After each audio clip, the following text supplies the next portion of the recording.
മോനെ നല്ല മഴയാടാ. ഓഫീസിൽ പോയിട്ട് കക്കൂസിൽ പോകാൻ പോലും തോന്നുന്നില്ല മോനെ. ഇന്നലെ ആണെങ്കിൽ ഇവിടെ ഐസൊക്കെ പെയ്തായിരുന്നു. രാത്രിയാകുമ്പോൾ നല്ല ഇടിമിന്നൽ മഴയൊക്കെ ആയിരുന്നടാ. ആ ഒരു മെൻറ്റാലിറ്റി വെച്ച് ഞാൻ ഇന്ന് എങ്ങനെയാടാ മോനെ കഷ്ടപ്പെട്ട് ലിഫ്റ്റൊക്കെ അടിച്ച് മെട്രോയിലൊക്കെ കയറി അവിടെ പോയിരുന്ന കമ്പ്യൂട്ടറിന് മുമ്പിൽ ഇരിക്കുന്നത്. ഈ ഒരു കാലാവസ്ഥയാകുമ്പോൾ പുതച്ച് മൂടി കടന്ന് ഉറങ്ങാനല്ലേടാ തോന്നത്തുള്ളൂ. പക്ഷെ അത് പറഞ്ഞിട്ട് കാര്യമുണ്ടോ മോനെ, പണിയെടുക്കണം. അപ്പം ശരി പോട്ടെ. മോനെ മഴ പെയ്യുന്ന ദിവസങ്ങളിൽ ഒന്നെങ്കിൽ എല്ലാവർക്കും വർക്ക് ഫ്രം ഹോം കൊടുക്കണം, പിള്ളേർക്കാണെങ്കിൽ ഹോംവർക്ക് കൊടുത്ത് വീട്ടിൽ ഇരുത്തണം മോനെ. മഴയത്തൊന്നും ആരെയും ഇങ്ങോട്ട് വിളിക്കരുത്. അവന്മാർ നല്ല ഫുൾ മൈൻഡോടെ ആത്മാർത്ഥതയോടെ എന്തായാലും അവന്മാർ ചെയ്യുന്ന കാര്യം ചെയ്യത്തില്ല എന്നാണ് എൻ്റെ ഒരു ഇത്. അഹമോന്ത ശാന്തി മഴയോനസ്താക എന്നാണല്ലോ ചൊല്ല്. ഇന്നത്തെ സ്പെഷ്യൽ ബീട്രൂട്ട് ദോശ. നിങ്ങൾ വീട്ടിൽ നിന്ന് മാറി നിൽക്കുന്ന ബാച്ചിലേഴ്സ് ആണോ? ഹോസ്റ്റലിൽ പഠിക്കുന്ന പാവം ചെറുക്കന്മാരാണോ? നിങ്ങൾ ഡെയിലി മുട്ടയും ബ്രെഡും കഴിച്ച് മടുത്ത് കാണും അല്ലേ?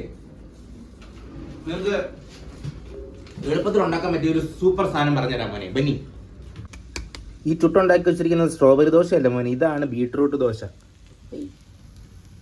യെസ്, നിങ്ങൾ കേട്ടാൽ ശരിയാടാ മോനെ, ബീട്രൂട്ട് ദോശയാ. ബീട്രൂട്ട് ദോശ ഇതെങ്ങനെ ഉണ്ടാക്കുന്നതെന്ന് പറഞ്ഞുതരാം മോനെ. ഈ ദോശ ഉണ്ടാക്കാൻ ദോശമാവിന്റെ ആവശ്യമില്ല. അതാണ് മോനെ ഇതിന്റെ പ്രത്യേകത. ഇത് നിങ്ങൾ രാവിലെ എഴുന്നേറ്റിട്ട്, രാവിലെ എഴുന്നേക്കുമ്പോൾ 7 മണി ആകുമായിരിക്കുമല്ലോ. 7 മണിയാകുമ്പോൾ എഴുന്നേറ്റിട്ട് ഇത് ചെരുവത്തിന്റെ അകത്ത് കുറച്ച് തൈരും കുറച്ച് റവയും കുറച്ച് വെള്ളവും കൂടി ഒഴിച്ച് ഇങ്ങനെ അടിച്ച് മിക്സ് ആക്കി അങ്ങ് മാറ്റി വെക്കണം. അത് കഴിഞ്ഞിട്ട് അതിൻ്റെ അകത്ത് നിങ്ങൾക്ക് വേണ്ട പച്ചക്കറി എല്ലാം കൂടെ അരിഞ്ഞിട്ടാൽ മതി. ഞാൻ ഇതിൽ പച്ചമുളക്, ക്യാരറ്റ്, ബീട്രൂട്ട്, സവോളയാണ് ഇട്ടത്. ബീട്രൂട്ട് ഇടാൻ ഞാനിങ്ങനെ അരിഞ്ഞാ ഇട്ടത്. അതുകൊണ്ടാണ് ഇതിന് ഈ ചുമല കളർ. ഇത് നോക്കണം, ഇന്ന് ചുമല കളർ ഇടാം. ആരെങ്കിലും കണ്ട കളർ ആഡ് ചെയ്തതാണെന്നേ പറയത്തുള്ളൂ.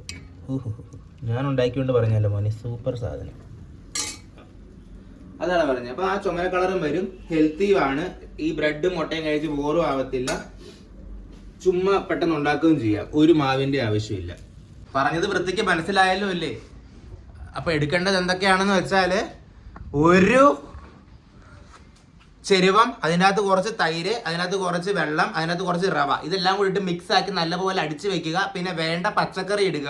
ക്യാരറ്റ്, ബീട്രൂട്ട്, സവോള, പച്ചമുളകാണ് ഞാൻ ഇട്ടത്. ബീട്രൂട്ട് നല്ലപോലെ നമ്മൾ നല്ല തിന്നായിട്ട് അരിഞ്ഞിട്ടാൽ നമുക്ക് വേണ്ട ഈ ചുമല കളറും കിട്ടും, ഹെൽത്തിയുമാടാ. അപ്പൊ പിന്നെ അങ്ങനെ ചെയ്യുമോനെ. എന്തിനാണ് എല്ലാ ദിവസവും ബ്രെഡ് മുട്ടയും കഴിക്കുന്നത്? എടാ, ഇത് എല്ലാവർക്കും ഉള്ള വീഡിയോസ് ഒന്നും അല്ല കേട്ടോ. എന്നെ പോലെ ബാച്ചിലറായിട്ട് ഒറ്റയ്ക്ക് നിൽക്കുന്നവർക്കുള്ള വീഡിയോസ് ആണ്. അപ്പം നിങ്ങൾ ഇത് ഫോളോ ചെയ്ത് കഴിച്ചാൽ നിങ്ങളുടെ ശരീരം കുറച്ച് നന്നാവും മോനെ. എന്നാ പിന്നെ സമയം കളയാതെ ഞാൻ ഓഫീസിൽ പോയി പണി എടുക്കട്ടെ മോനെ. ശരി എന്നാ. ചാച്ചാ.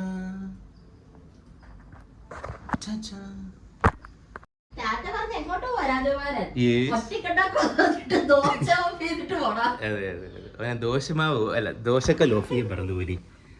ആക്ച്വലി എന്താ സംഭവം എന്ന് വെച്ചാൽ മോനെ, ഞാൻ ഒറ്റയ്ക്ക് ഉണ്ടാക്കിയതാണെന്ന് പറഞ്ഞാലും കഷ്ടപ്പെട്ട് ഉണ്ടാക്കിയതൊക്കെ ചേച്ചിയാണ് കേട്ടോ. പക്ഷെ ഇത് ബാച്ചിലറിന് കഴിക്കാനുള്ള ഫുഡാണ് മോനെ. പക്ഷെ ചേച്ചിയാണ് ഉണ്ടാക്കി തന്നത്. അപ്പോൾ കാര്യങ്ങളൊക്കെ മനസ്സിലായല്ലോ. എന്നാ പിന്നെ ശരി എന്ന്.